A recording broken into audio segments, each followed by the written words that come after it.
Hello everyone, this is Ilavarasi, Assistant Professor, Department of EEE, Karpagam Academy of Higher Education. We are in our 6th module. Hope you all remember the past 5 modules that we have discussed. So starting with our first module, we have discussed on the basics of electricity, in which we have discussed about your electric current, voltage, potential difference, power, and also the various electrical symbols that has been used in the electric circuit. And in the second module, we have come across the Ohm's law. I think you remember the Ohm's law that is given by V is equal to I into R. So which is nothing but the current that has been passing through the conductor is directly proportional to the voltage and inversely proportional to the resistance between the two ends. So this is what we have discussed in our second module. And in our third module, we have come across the factors on which the resistance of the conductor depends, right? What are the factors that the resistance of the conductor depends? So your R will be equal to rho into L by A. Rho stands for your resistivity, and L stands for your length, and A for your area of the conductor. And we have solved few problems on this. And in the fourth module, we have discussed about the resistors that are connected in series and how to calculate the total resistance when 3 resistors are connected in series. If 3 resistors are connected in series, it will be given by R1 plus R2 plus R3. For example, if 3 resistors are connected in parallel, your R will be equal to R1 into R2 divided by R1 plus R2. So in the fifth module, we have come across to this parallel circuits and we have solved so many problems on series and parallel circuits. In today's module, we are going to discuss about the heating effects of your electric current. So heating effects of electric current.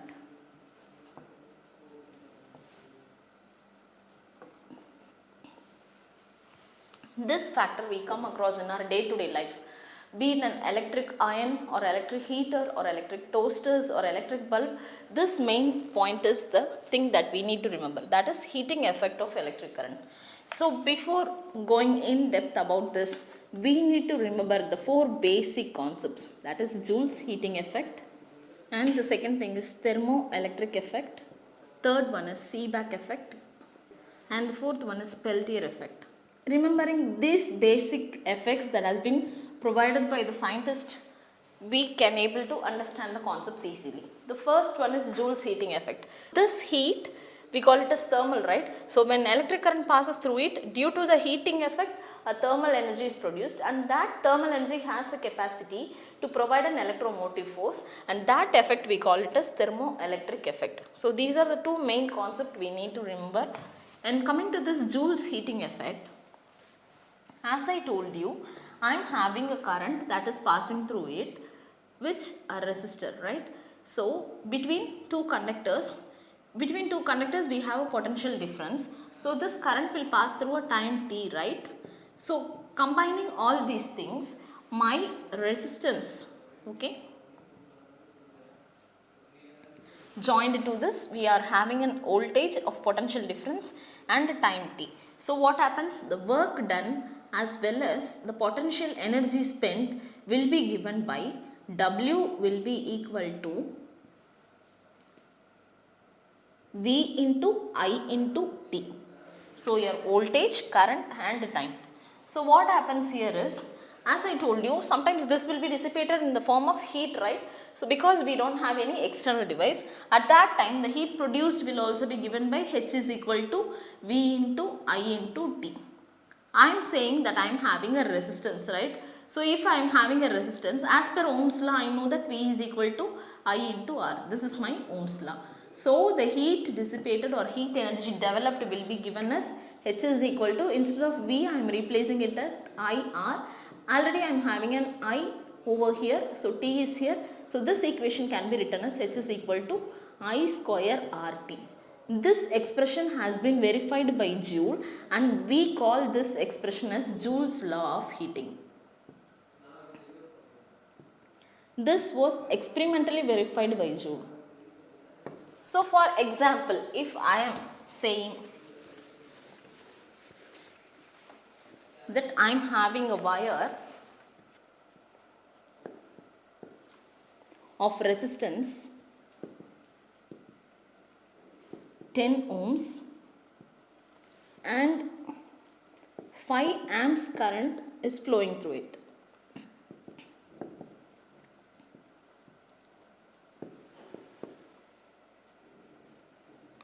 And the time duration is with the time of 5 seconds. So, how to calculate the heat produced?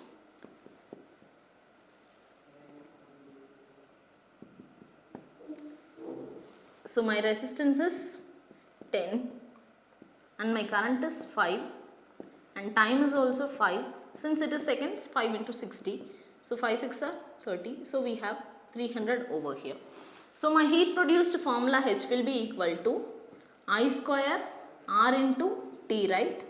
So, I is nothing but 5. So, 5 square into my resistance value is 10. Already I am having a time of 300. So, this can be written as 25 into 3000.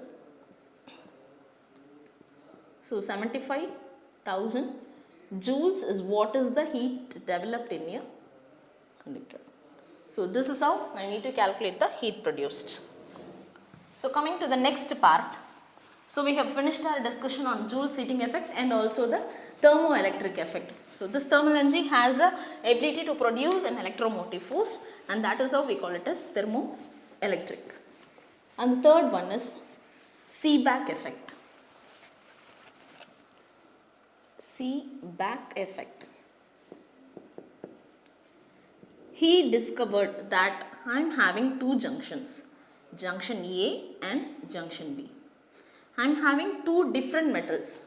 I am having metal A here and I am having a metal B here.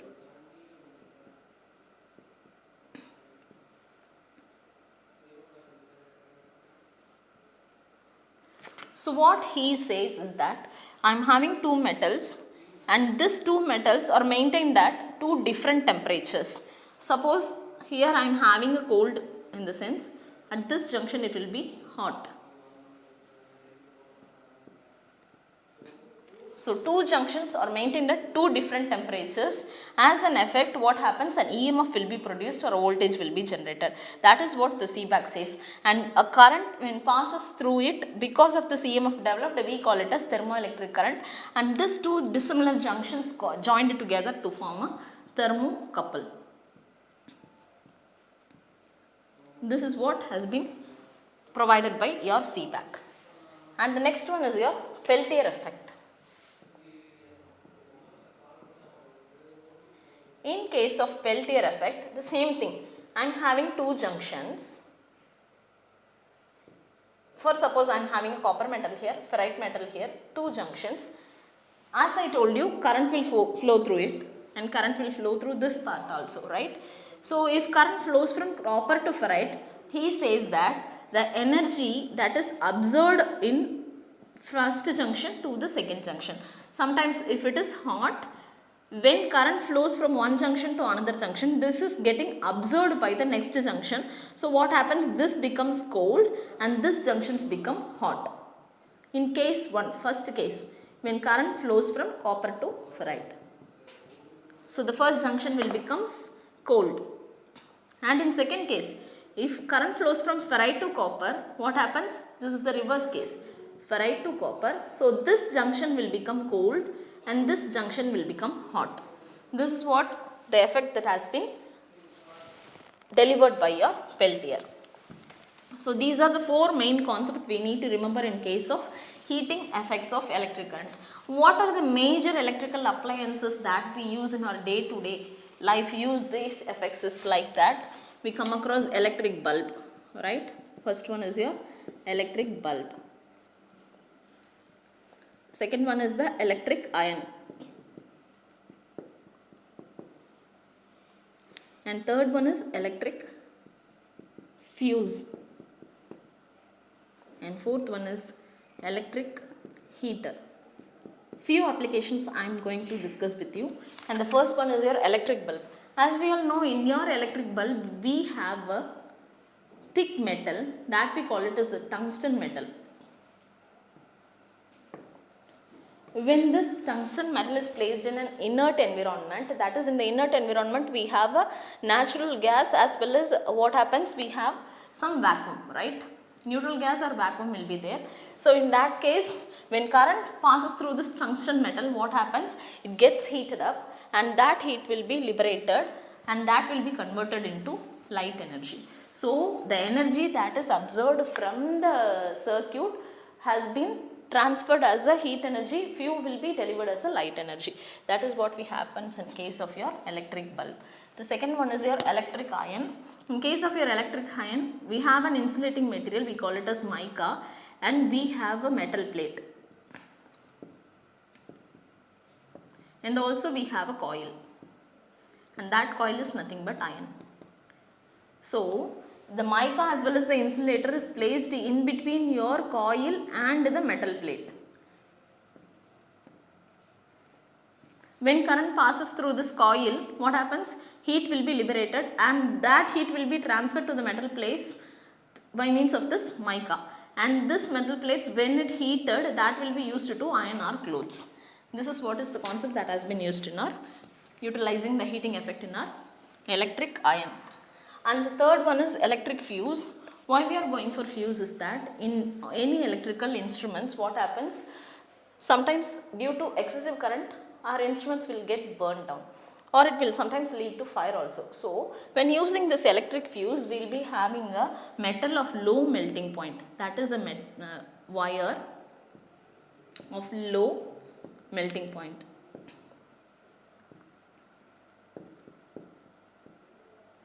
Whenever an excess current passes through it, this wire will absorb that and that wire will get burnt, thereby tripping your circuit. It will separate the circuit, so that by it will avoid the accidentals. So last one is your electric heater. In case of electric heater also, we have a nichrome wire, that is nichrome coil. So what happens? When current is passed through this coil, heat will be generated and that will be passed through your shiner clay or other materials. So what happens? That heat will be spreaded and that will heat your cooking vessels. So summing up today's module, as I told you, we need to remember the 4 basic concepts, that is about Joule's heating effect, Peltier effect and the Seebeck effect, and also about the thermoelectric current. And this Joule's heating effect we have used in our day-to-day home appliances like your electric iron, electric heater, electric bulbs. So that is what we have discussed today, and hope you all remember this, and we will meet in the next module. Thank you.